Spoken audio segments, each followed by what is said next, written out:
छत्रपती शिवाजी महाराजांना खरं तर आयुष्य फक्त 50 वर्ष मिळालं. 1630 ते 1680. मनुष्य किती वर्ष जगला यापेक्षा कसा जगला आणि किती नाव कमावलं याला महत्त्व असतं. छत्रपती शिवाजी महाराज हे नाव पुढेही असंच सदैव राहणार आहे. ते त्यांच्या पराक्रमामुळे. त्यांच्या आयुष्यात अनेक संकटे आली, पण या संकटांना भेदून जे बाहेर आले ते छत्रपती शिवाजी महाराज. त्यांच्या आयुष्यात 2-3 घटना अशा घडल्याच्या इतिहासात अजरामर झाल्या. अफजल खानाचा वध, आग्र्याहून सुटका आणि शाहिस्तेखानाची बोटे कापणे. 362 वर्षापूर्वी मुघलांनी स्वराज्याचा सर्व प्रदेश काबीज करायला सुरुवात केली होती. कोणताही कर्तबगार नेता जन्माला यावा लागतो. छत्रपती शिवाजी महाराज स्वराज्याच्या रक्षणासाठी पाठवलेले जणू दूतच होते. कुठे मुघलांची लाखोमधील सैनिक संख्या आणि कुठे छत्रपतींचे हातांच्या बोटावर मोजण्या इतके 18 पगड जातींचे मावळे. पण या सगळ्यांना पळताभुई थोडी करणारे महाराज आणि मावळे यांच्यामध्ये एका गोष्टीचे साम्य होते, ते म्हणजे स्वराज्यावर चालून आलेल्या मुघलांचा नाश करणे. हेच अंतिम ध्येय आणि या ध्येयासाठी वेडे झालेले मावळे जीव पणाला लावत होते. 5 एप्रिल 1663. या मोहिमेचा उद्देश महाराजांचा खूप स्पष्ट होता. तो म्हणजे कोणत्याही परिस्थितीत शाहिस्तेखानाचा वध. सुभेदारच मारला गेला तर सैन्यामध्ये अफरातफरी माजायला वेळ लागत नाही. शत्रूची दानादान उडते, शत्रूवर वचक बसतो. शाहिस्तेखान औरंगजेबचा मामा, औरंगजेबाचे वडील, शहाजहानची पत्नी मुमताजचा सक्का भाऊ, दख्खनचा सरदार, कित्येक मोहिमांचा अनुभव, बहादूर सुभेदार. नाव शाहिस्तेखान उर्फ मिर्झा अबू तालिब. त्याचे पदव्यासहित नाव होतं मिर्झा अमीर उल उमरा हैबतजंग नवाब शाहिस्तेखान अबू तालिब. औरंगजेबाला दिल्लीचे तख्त काबीज करण्याची घाई झाली होती. त्याच्या वडिलांची तब्येत बिघडली, त्यामुळे तो दिल्लीत होता. पण त्याचबरोबर दख्खनमध्ये छत्रपती शिवाजी महाराज आपला प्रदेश घेतील की काय ही चिंता मात्र त्याला नेहमी सतावायची. महाराजांचा बंदोबस्त करण्यासाठी औरंगजेबाने दख्खनवर एक मोहीम आखली. एक असा सरदार निवडला जो दख्खन काबीज करेल आणि शिवाजी महाराजांच्या नवीन निर्माण होत असलेल्या स्वराज्याला नेस्तनाबूत करू शकेल. दख्खनच्या मोहिमेचे फरमान जेव्हा आले तेव्हा शाहिस्तेखान औरंगाबादला होता. 28 जानेवारी 1660 औरंगाबादहून शाहिस्तेखान मुघल फौज घेऊन निघाला. अहमदनगर, सासवड, शिवापूर मार्गे ही फौज पुण्यात पोहोचली. त्यानंतर 3 वर्ष गेली. साल 1663 उजाडले. शाहिस्तेखानाला पुण्यामध्ये येऊन 3 वर्ष झाली होती. या 3 वर्षात तो फक्त एक भुईकोट किल्ला जिंकू शकला, तो म्हणजे चाकणचा, आणि तोही किल्ला मिळवण्यास त्याला 56 दिवस लागले. खानाला पुण्यातून हलायचे नव्हते. खानाने आपला मुक्काम पुण्यात लाल महालात ठोकला. या 3 वर्षामध्ये शाहिस्तेखानाने पुणे आणि आजूबाजूचा परिसर बर्बाद करून टाकला. जनतेची गुरेढोरे पळवली, मुलींचे अपहरण चालू केले. जिकडे तिकडे सैन्याने जाळपोळ सुरू केली. शाहिस्तेखान पुणे आता सोडणार नाही अशी गुप्तहेरांनी बातमी महाराजांपर्यंत पोहोचवली. जोपर्यंत शाहिस्तेखान पुण्यात आहे तोपर्यंत पुण्याचे असेच हाल होणार हे महाराजांना कळून चुकलं. शाहिस्तेखानाचा कायमचा इलाज करावा लागणार होता. स्वराज्यातून खानाला कसं संपवायचं यासाठी एक योजना आखण्यात आली. शाहिस्तेखानाला पुण्यात लाल महालामध्ये जिवंत गाडण्याचा कट. महाराजांनी निवडक विश्वासू 300-400 मावळे निवडले. खानाची ही सुरक्षा व्यवस्था काही साधीसुधी नव्हती. त्याच्याही सुरक्षेला लाल महालात हजारो सैनिक होते.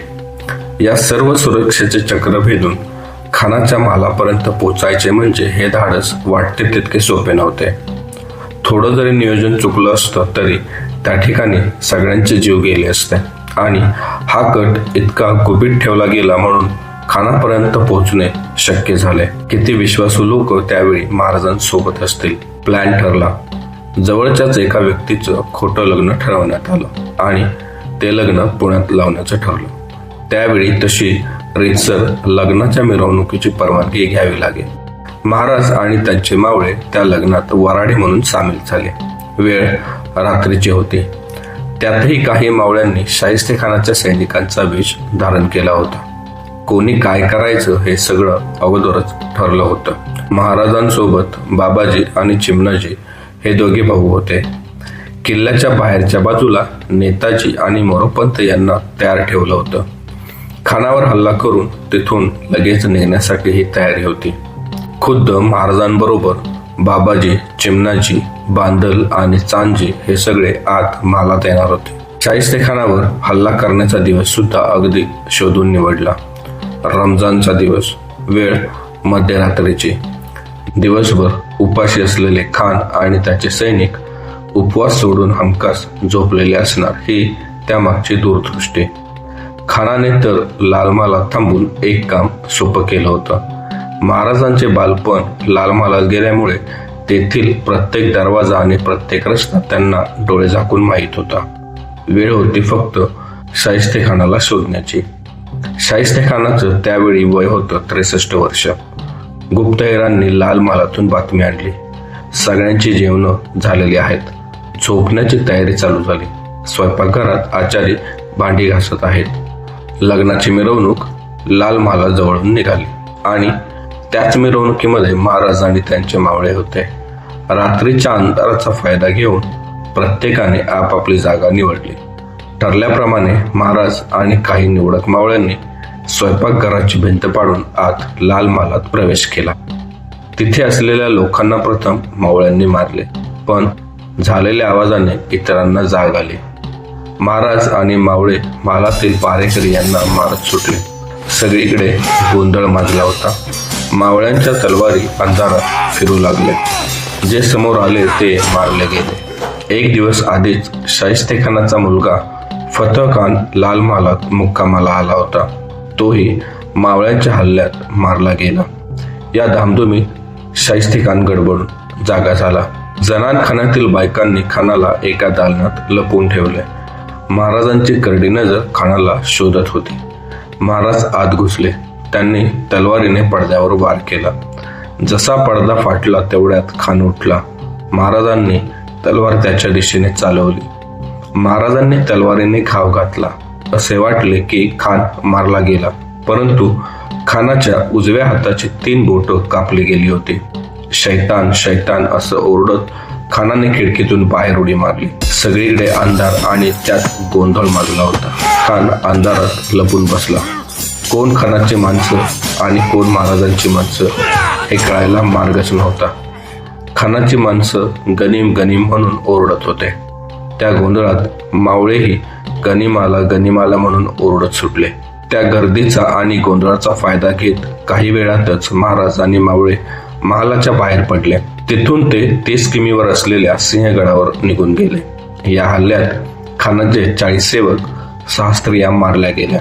लाखाच्या आसपास फौज असलेल्या शाहिस्तेखानावर हल्ला झाला होता. सुरुवातीला महाराजांना वाटले की शाहिस्तेखान मेलाच, परंतु त्याच्या उजव्या हाताची 3 बोटं कापली गेल्याची बातमी आली. औरंगजेबाची आणि पर्यायाने शाहिस्तेखानाची या घटनेने अतिशय बेइज्जती झाली. शाहिस्तेखानाला स्वतः शर्मेने मान खाली घालावी लागली होती. तो कोणाला तोंड दाखवायला तयार नव्हता. 3 वर्ष पुण्यामध्ये तळ ठोकून बसलेला शाहिस्तेखान महाराजांच्या या हल्ल्यानंतर इतका भयभीत झाला होता की केवळ 3 दिवसामध्ये 8 एप्रिल 1663 पुण्याहून औरंगाबादला पळून गेला. औरंगजेब शाहिस्तेखानावर खूप भडकला होता. त्याने खानाची रवानगी बंगालचा सुभेदार म्हणून केली आणि त्याला बंगालला पाठवले. बंगालच्या सुभेदारपदी नेमणूक करताना नियमाप्रमाणे औरंगजेबासमोर हजर असणे आवश्यक होते, परंतु या ठिकाणी शाहिस्तेखानाला औरंगजेबाने खूप अपमानास्पद वागणूक दिली आणि त्याच्या गैरहजेरीत त्याला बंगालला म्हणजेच आजचे बांगलादेश या प्रांतात पाठवून दिले.